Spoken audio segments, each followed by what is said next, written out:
My brother called me a spineless coward for refusing to testify against our uncle. So my parents locked me out, my sister blocked my number, and my grandmother announced at Sunday dinner, "He's dead to this family." I stayed silent until I found the one secret that would turn their world upside down. Today, my mother is begging me, "Please don't do this to us." You ever have one of those moments where you're sitting at the dinner table and suddenly realize your entire family is batshit crazy? Yeah. Welcome to my Sunday 3 weeks ago. I, 29M, grew up in one of those families where loyalty is practically tattooed on everyone's forehead at birth. We're talking full-on blood is thicker than water, ride or die, family above all else type shit. My parents, Raphael and Linda, run this local business that's been in the family for decades. My older sister, Caroline, 31, works there too, and has always been the golden child.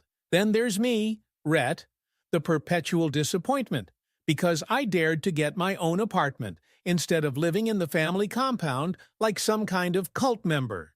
So anyway, Sunday dinner, mandatory weekly torture session at my parents' house where Grandma Joan, 76, holds court, and everyone pretends we're the fucking Waltons or something. I show up slightly late because my car wouldn't start again, and the moment I walk in, I can feel something's off. Everyone stops talking, like mid-sentence stopped, and they're all staring at me. Dad slides this folder across the table. Inside, some legal documents about Uncle Lorenzo supposedly mismanaging family business funds. They wanted me to sign this affidavit saying I'd witnessed him doing shady shit with the books. Problem is, I never saw Lorenzo do anything wrong, ever. And here's where it gets interesting. 2 weeks before this ambush dinner, Lorenzo had pulled me aside at a family event, told me to be careful, said there were things about the family I didn't know, things that would make my skin crawl. At the time, I thought he was being dramatic or maybe had one too many beers.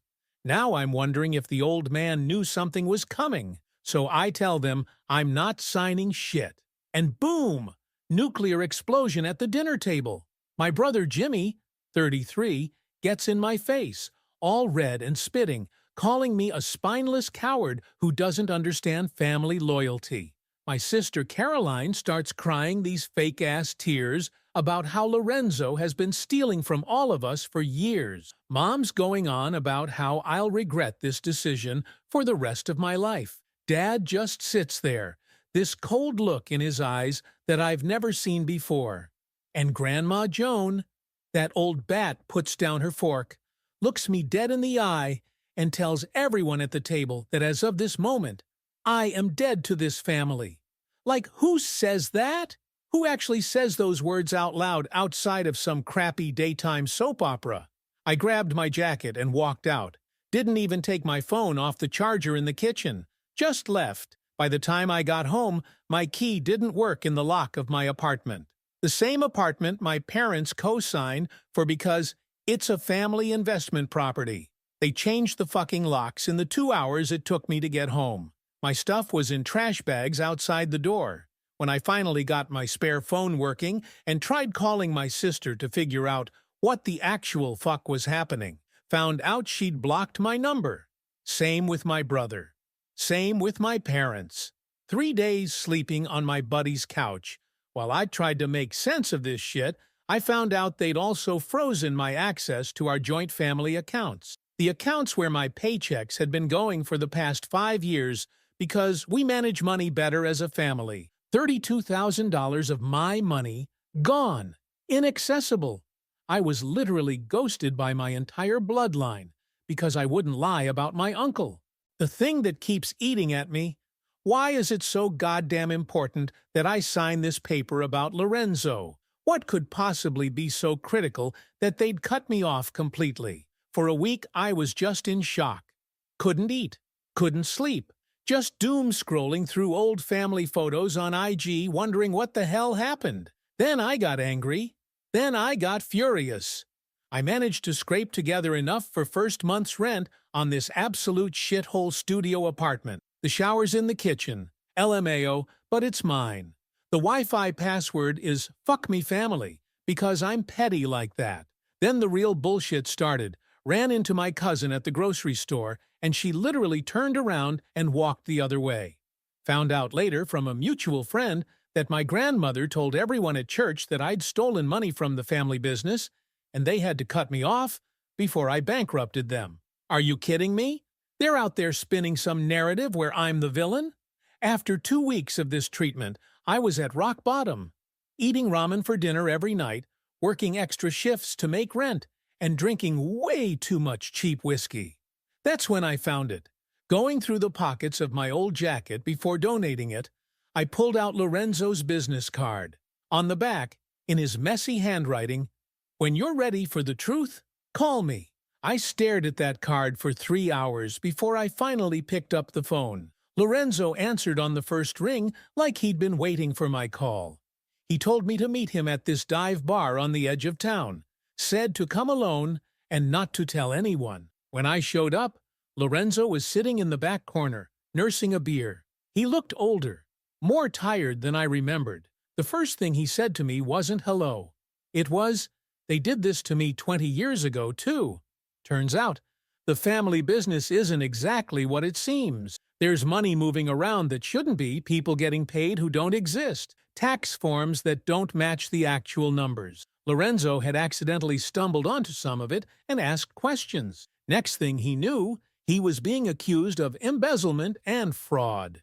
He slid a flash drive across the table, said it contained copies of financial records, emails, bank statements, things that would make it clear who was really stealing from whom. I didn't want to believe him, told myself he was just bitter, trying to turn me against my family because they'd turned against him. But then he mentioned something, a beach house in Florida that my parents bought as an investment last year. A beach house no one in the family has ever visited. A beach house that, according to Lorenzo's documents, was purchased with money that came from liquidating assets that weren't theirs to liquidate. I took the flash drive home, plugged it in, and stayed up all night going through the files. The things I found, Jesus, the things I found. It's been 3 days since then, 3 days of digging deeper, connecting dots, and realizing that everything I thought I knew about my family is a lie. The business, the money, the values they claimed to have. And then this morning my phone rang. Unknown number. I almost didn't answer. It was my mother, voice shaking, saying they needed to talk to me, that there had been a misunderstanding, that they were willing to forgive me if I would just come home and help the family one last time. They need my signature on some loan refinancing papers, urgently, apparently. The business is in trouble without it. The fucking audacity. They disown me, steal my money, trash my reputation, and then expect me to help them? To sign more papers without asking questions? What they don't know is that I've spent the past 3 days making copies, sending emails, setting up meetings. What they don't know is that I've found their weakness, their Achilles heel, the one thing that could bring their entire house of cards crashing down. I texted my mother back one word. Tomorrow. She replied with a string of thank yous and heart emojis, like nothing ever happened. Little does she know, I'm not coming to sign their papers. I'm coming to start a war. They called me spineless. They called me a coward. They're about to find out how wrong they were. Update 1. Thanks for all the support and advice. Some of you called this whole situation financial abuse, and yeah, that term's been living rent-free in my head for weeks. It's been 3 months since my family decided I was dead to them. 3 fucking months. Life's been not great, TBH. My shithole apartment now has a new feature. Black mold in the bathroom that the landlord keeps forgetting to fix. I'm working 2 jobs, days at a warehouse and nights delivering food, just to make rent. My credit score looks like a golf score. Spoiler, that's bad. And I've been eating so much instant ramen that I'm pretty sure my blood is 90% sodium at this point. But you know what keeps me going? Pure, unfiltered rage. Remember that flash drive from Lorenzo? Turns out it was just the tip of the iceberg. After our bar meeting, I started digging. Like, obsessively digging. We're talking 3 a.m. energy drink-fueled research sessions, spreadsheets, notes, timelines, the whole beautiful mind setup minus the schizophrenia. Hopefully. Lorenzo and I have been meeting weekly, each time he brings more paperwork, more evidence. At first I was skeptical. Family loyalty dies hard, I guess. But then I started cross-referencing, checking dates, following money trails. The first bombshell? My parents have been systematically embezzling from their own business for years. They've been creating fake vendor accounts, billing for services never rendered, and skimming profits before they hit the books. The beach house in Florida? Just one of 7 properties they've bought with dirty money. 7. Meanwhile, I'm over here debating whether I can afford name-brand cereal. But here's where it gets even more twisted. About 6 weeks ago, I remembered that my ex, Raven, works at this accounting firm that did some auditing for my family's business a few years back.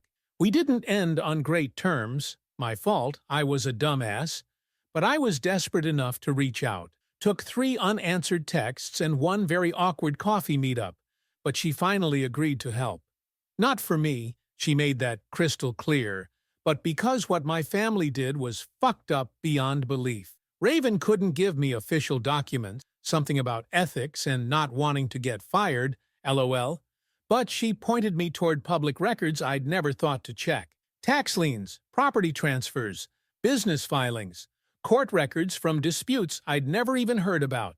2 weeks of digging later, I found it. The smoking gun. A shell company my parents created 15 years ago that's been the destination for over $2 million of consulting fees from the family business. $2 million. And guess who's listed as the sole director of this shell company? My grandmother. Sweet old Grandma Joan, who makes apple pie and calls everyone dear and tells the whole damn church I'm a thief. This went way beyond framing Uncle Lorenzo. This was generational corruption. I confronted Lorenzo with what I'd found. That's when he dropped another bomb. This exact same thing happened to his father, my grandfather's brother, 40 years ago. Grandma Joan and Grandpa, who died when I was little, accused him of stealing, cut him out of the business, and ruined his reputation. He died broke and alone while they built their empire on his ideas and work. History repeating itself. Like some kind of fucked-up family tradition. And my sister Caroline? She knows. Maybe not everything, but enough. Found her old texts in my cloud backup, where she was asking Mom about those accounts and whether they were safe from the auditors. She chose her side long before they made me choose mine. The deeper I dug, the worse it got. The business itself is basically a house of cards. They've been taking out loans against assets that are already leveraged. They've been fudging numbers to get better terms. They've been screwing over employees on benefits while crying poverty. And it's all documented if you know where to look. By month 2, I had enough evidence to absolutely destroy them. Financially, legally, socially, everything. But I didn't want quick revenge. I wanted them to feel it, to watch it happen slowly, and know exactly why their world was collapsing. I wanted them to experience the same helplessness they forced on me. So I made a plan. A detailed, methodical, burn-it-all-down plan. Step 1. Lorenzo and I created a new LLC. Nothing fancy, just a holding company with both our names on it. Started transferring what assets we could legally claim into it. Step 2. I reached out to their bank. Anonymously at first, with just enough information to trigger an internal review of their loans. Nothing illegal, just making sure the bank had accurate information about their collateral. Spoiler, they didn't. Step 3. I contacted 3 of their biggest business partners with concerns about their financial stability.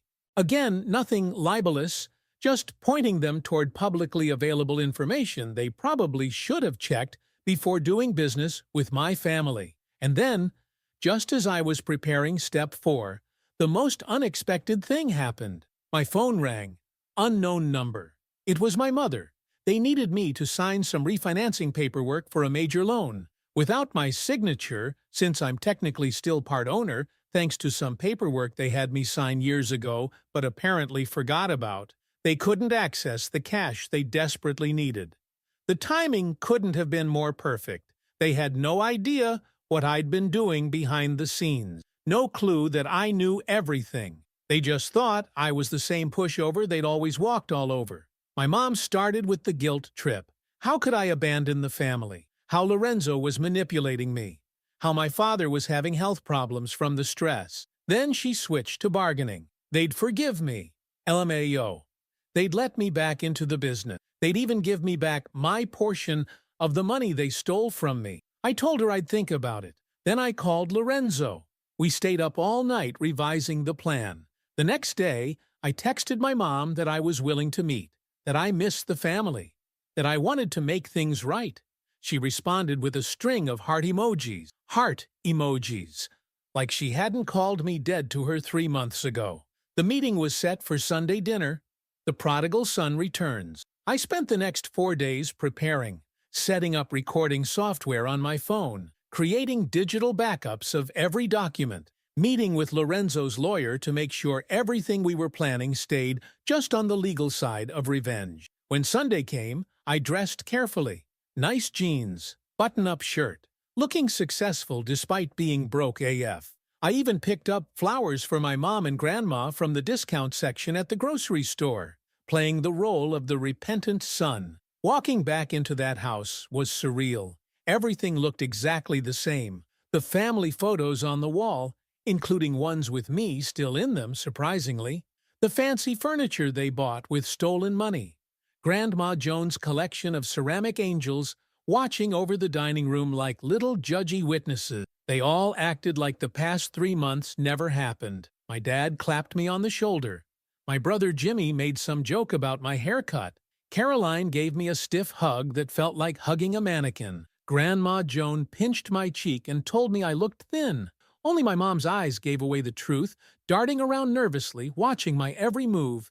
She knew they needed something from me. She knew they were walking a tightrope. Dinner was bizarre. Everyone making small talk about cousins' kids and neighborhood gossip. No mention of Uncle Lorenzo.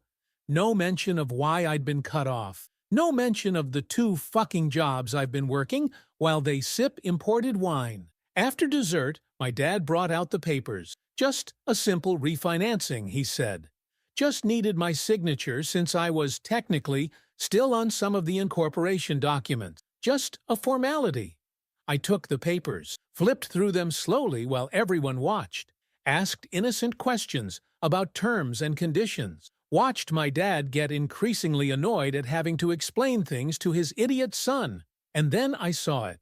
The clause they thought I wouldn't notice. By signing, I would be transferring my ownership stake to my parents. Completely. Permanently. For $1 in compensation. I smiled. Told them I just needed to use the bathroom before signing. In the hallway bathroom, I texted Lorenzo. 1 word. Go. When I came back to the table, I had my pen ready. They all looked so relieved, so smug, so certain they had me right where they wanted me. I signed my name with a flourish, dated it, handed it back to my dad with a smile. My mom immediately started talking about how I should move back home, how they'd kept my room exactly as it was, how we could put this unfortunate misunderstanding behind us. That's when my phone dinged. A notification, then another, then 5 more in rapid succession. I made a show of checking it, furrowed my brow in confusion, then looked up at my family with wide eyes. I told them I was receiving alerts about account changes. Strange, since I didn't have access to any family accounts anymore. Then I turned my phone around to show them the screen. Lorenzo had just filed paperwork transferring ownership of 3 of their shell companies to our new LLC. The bank had just flagged all their business accounts for review, and their loan refiling, the real one, not the fake one they were having me sign, had just been denied. The look on their faces, my God, the look on their faces. My dad lunged for the papers I'd just signed. Too late. I'd signed all right, but I'd crossed out the ownership transfer clause and initialed the change before signing. The signature they so desperately needed was now worthless. My mom started crying. actually crying, begging me not to do this to them, saying I didn't understand what I was doing, that I was destroying the family. I stood up calmly, told them I understood exactly what I was doing, that I had copies of everything, every fraudulent transfer, every fake vendor, every tax document they'd doctored, that I knew about Grandma Jones' role in destroying not just Lorenzo, but his father before him, that I knew Caroline had been complicit for years. The silence was deafening. Then everyone started talking at once. Denials, threats, more crying. Jimmy knocked over his wine glass, lunging across the table at me.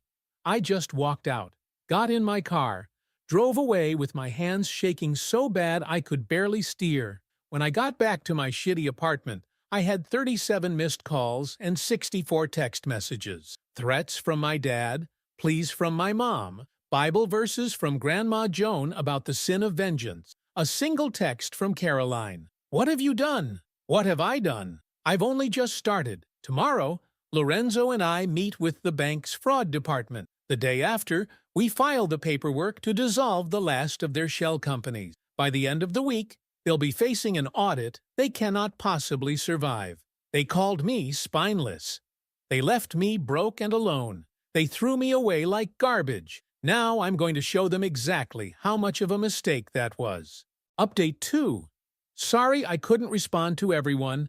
Been a bit busy watching my family's empire crumble, LOL. So, where were we? Right, I'd just walked out of Sunday dinner after dropping the first bomb on my family. Left them screaming and crying while I calmly got in my car and drove away like some action movie badass. Except I was actually shaking so hard I had to pull over twice to throw up. Revenge isn't always pretty, folks. The next morning, I woke up to the sound of someone pounding on my apartment door at 6 a.m. Checked my phone. 43 missed calls, mostly from my parents. Looked through the peephole. My dad, red-faced and looking like he hadn't slept. I didn't open the door, just stood there, watching him through that tiny fish-eye lens, feeling nothing but cold satisfaction as he eventually gave up and left. 20 minutes later, my phone pinged with a Venmo notification. $5,000 from my dad with the note, "Let's talk." Like I could be bought that easily. Spoiler alert, I kept the money. Call it the first installment on what they owe me. Lorenzo and I met at the bank that afternoon as planned. The loan officer's face, when we laid out the documents? Priceless. Dude literally had to loosen his tie. By the end of the 2-hour meeting, all of my family's business accounts were frozen pending investigation. But that was just the warm-up. See, my family didn't just build a business. They built their entire identity around being these pillars of the community. Respected, admired, #blessed. My revenge wouldn't be complete if I only took their money. I needed to take their reputation too. That evening, my sister Caroline showed up at my apartment. Didn't let her in, but I recorded her entire meltdown through the door. She started with the usual guilt trip. How could I do this to the family? Did I know Dad might lose everything, etc.? Then she switched tactics, told me she'd always been on my side, that she had her own issues with our parents, but was trying to fix things from the inside. When that didn't work, she finally showed her true colors, started threatening me, said if I went down this road, she'd make sure everyone knew I was unstable, that I'd had problems since college. For context, I went to therapy for anxiety sophomore year. Apparently, seeking mental health support makes you crazy in my family's book. I waited until she ran out of steam. Then I slid a single piece of paper under the door, a printout of her texts to Mom about those accounts that needed to be hidden from auditors. Listened to her breathing on the other side of the door for a full minute before she walked away. The next day was when things really started moving. Lorenzo and I executed what we'd been calling Phase 2 of our plan, filed paperwork to freeze all assets in the 7 shell companies we'd identified, sent documentation to their 3 biggest clients, showing the discrepancies in billing anonymously, submitted evidence of tax irregularities to the relevant authority, and the coup de grace, called in the loans on 2 of their properties that Lorenzo and I now technically controlled through our LLC. By Wednesday, my family was in full panic mode. My mom called crying, begging me to stop whatever I was doing, said she didn't understand why I was being so cruel, asked me what she'd done to deserve this. The audacity, I swear. I just laughed and hung up. Thursday was my grandmother's weekly bridge club at the country club. Lorenzo and I made sure to be there sitting at the bar, visible to everyone. The whispers started immediately. By the time Grandma Joan arrived, the damage was done. The matriarch of a family under financial investigation. Suddenly, her bridge partners had appointments they'd forgotten about. That evening, I got a text from Jimmy. Just 4 words. What do you want? And that's when I knew I had them exactly where I wanted them. Cornered, desperate, ready to deal. I replied with an address and a time. The family business office, 9 a.m. tomorrow. Told him to make sure everyone was there. Everyone. I barely slept that night. Not from guilt, trust me. That ship had sailed. But from anticipation. I'd spent 3 months planning this moment, rehearsing what I'd say, imagining their faces. Friday morning I dressed carefully, not in anything fancy, just jeans and a t-shirt. I wanted them to see me as I am now. Not the son they thought they could control, but the man they created when they threw me away. Lorenzo picked me up at 8:30. He looked nervous, but I was eerily calm. We'd gone over the plan a dozen times. We knew exactly what we were doing. When we walked into the office, they were all there, Mom and Dad behind the big desk, Caroline in the corner, trying to look small, Jimmy pacing by the window, and Grandma Joan in her usual spot, the throne-like chair they always kept for her visits. The silence when we walked in was deafening. Lorenzo hadn't set foot in that office in over a year, not since they'd accused him of stealing. The look that passed between him and my father could have frozen hell. I didn't wait for anyone to speak, just pulled out my laptop, connected it to the conference room screen, and started my presentation. No dramatic introduction, no angry speech, just facts, numbers, dates, documents. Slide after slide of evidence showing exactly how they'd been stealing from their own business for decades, how they'd framed Lorenzo, how they'd done the same thing to his father a generation earlier, how they'd been lying to clients, to banks, to each other. Nobody interrupted. They just watched, faces growing paler with each revelation. My mom started crying silently about halfway through. My dad's hands were shaking. Caroline wouldn't make eye contact with anyone. Jimmy looked like he might throw up. Grandma Joan was the only one who didn't react visibly. Just sat there, back straight, eyes cold, like she was watching a mildly disappointing TV show. When I finished, I closed my laptop and looked around the room, told them exactly where things stood. The business was effectively frozen. The loans were being called in. The tax authorities were looking into their personal finances. Their reputation in the community was already starting to crumble as rumors spread. Then I laid out their options. Option 1. They fight, try to deny everything, maybe hire expensive lawyers, but the evidence was overwhelming, and Lorenzo and I had made sure multiple copies were in the hands of people who would release everything publicly if anything happened to either of us. Option 2. They sign over control of the business to Lorenzo and me. We'd restructure, save what could be saved. They'd walk away with enough to live on.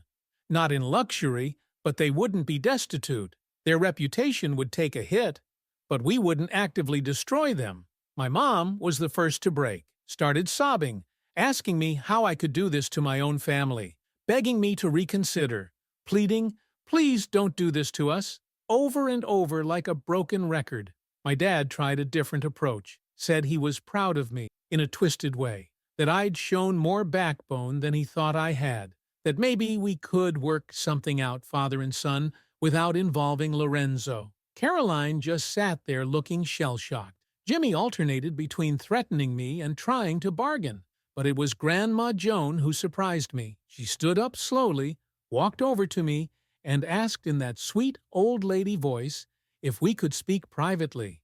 I agreed, curious what she could possibly say that would make a difference. We stepped into the hallway, and then this 76-year-old woman who'd spent decades cultivating her image as the perfect grandmother leaned in and whispered the most chilling thing I've ever heard. She told me she'd destroyed better men than me, that family always won in the end, that I should remember what happened to Lorenzo's father.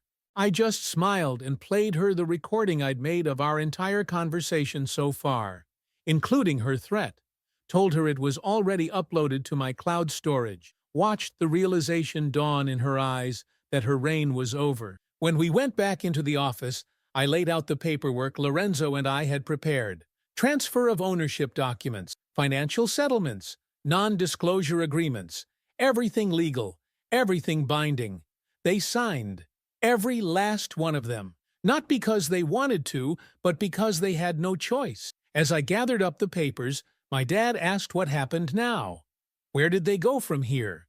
I told him that wasn't my problem anymore, that they were lucky to be walking away with anything at all. My mom tried one last time, reminding me that blood is thicker than water, that families forgive, that someday I'd regret this. I just laughed and told her she had it backwards. The full quote is, "The blood of the covenant is thicker than the water of the womb," meaning the bonds we choose are stronger than the ones we're born into. And I'd chosen Lorenzo, the only one who'd told me the truth, over all of them. We walked out of that office as the new owners of a business that would take years to rehabilitate. But it was ours, free and clear. That was 2 weeks ago. Since then, my family has scattered. My parents sold their house and moved to a condo in another state. Caroline took a job across the country. Jimmy's the only one still in town, and according to mutual friends, he's drinking heavily and telling anyone who'll listen that I'm the villain in this story. Grandma Joan has been notably silent, the queen dethroned, the puppet master with her strings cut.